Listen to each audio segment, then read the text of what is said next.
Mirá, si por el radicalismo se entiende el sello formal del partido, está en una situación de degradación muy grande. Viene hace ya mucho tiempo perdiendo su identidad política por muchas razones. Yo digo que este es el radicalismo del arruismo, digamos, ¿no? No hay debate político, se ejercitó durante una década un oposicionismo ciego que lo fue llevando, desbarrancando hacia posiciones de centro-derecha. Por eso a mí no me sorprendió el acuerdo de la cúpula partidaria con el macrismo. Yo creo que era casi una consecuencia natural del camino que venía transitando esa dirigencia. No podrían haber terminado en otro lugar que no fuera de furgón de cola del intento de restauración conservadora que hubo en la Argentina y que desgraciadamente resultó electoralmente exitoso. Creemos que además se produjo en estos días, no de casualidad, precisamente se produce en el momento en que la Argentina está sufriendo una de las transferencias de recursos e ingresos desde los sectores populares hacia los grupos concentrados más feroz, más salvaje de la historia argentina. Nunca se habían combinado tanto los elementos de eliminación de retenciones, mega devaluación, liberalización del comercio, bicicleta financiera. Se produce en el momento que intentaba Macri llevar adelante esta tropelía de meter 2 miembros en la Corte a dedo, lo que ya incluso había levantado oposición en el propio radicalismo, voces de dirigentes que se habían mostrado muy entusiastas con la candidatura de Macri, como el caso de Cobos, Ricardo Alfonsín, el propio Gil Lavedra, salieron a criticar duramente. Entonces yo creo que ellos decidieron la expulsión en ese momento para ver si podían disciplinar hacia el interior una alianza que está destinada a resquebrajarse.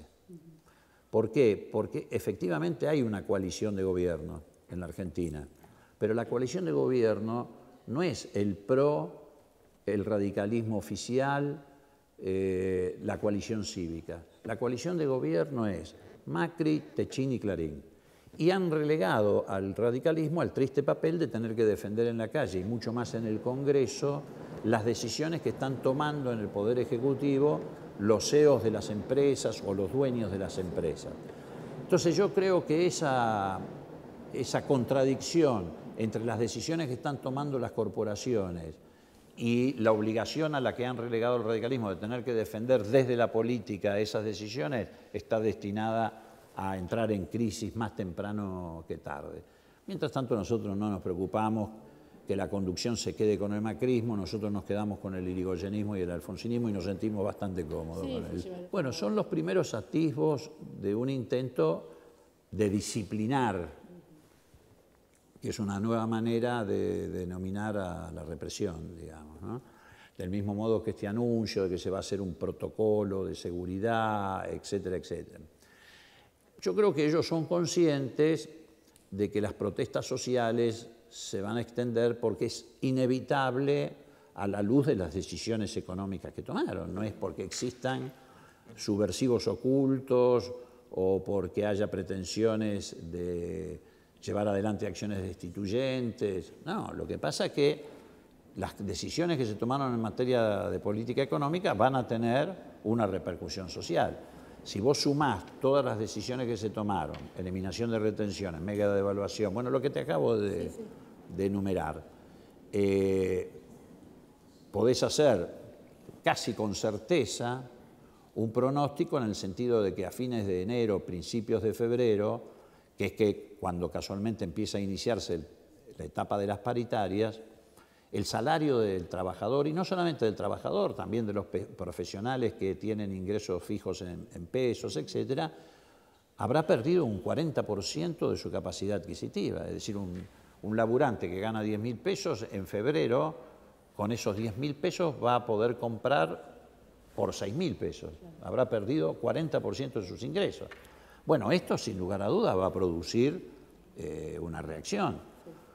Ellos van a querer llevar adelante bajo el manto de un supuesto acuerdo económico social una política que se oriente a que los trabajadores y el grueso de la sociedad absorba esa pérdida. Es decir, una especie de paga Dios. No te la devuelvo más. Van a querer discutir sobre inflación esperada y no sobre inflación pasada. o, como intentaron al principio, abrir la discusión sobre productividad. Pero esto va a ser imposible, porque incluso si quieren discutir sobre inflación esperada y no pasada para que los trabajadores pierdan ese 40% y no lo puedan recuperar nunca más, también van a tener un problema. La inflación de noviembre está calculada que va a cerrar, como consecuencia de estas medidas, entre un 3,5 y 4%, la de enero en un 5%, y ya eso permite una proyección anualizada de una inflación para el 2016 del 40%. Sí. Así que se discuta inflación pasada o inflación esperada, ese va a ser el piso de la discusión.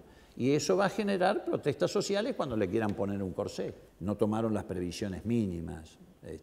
En estos años se trasladaron gendarmes en distintos lugares, etcétera, pero la verdad que fue una desgracia enorme, yo creo producto de ese afán de mostrar, bueno, acá estamos para reprimir, etcétera.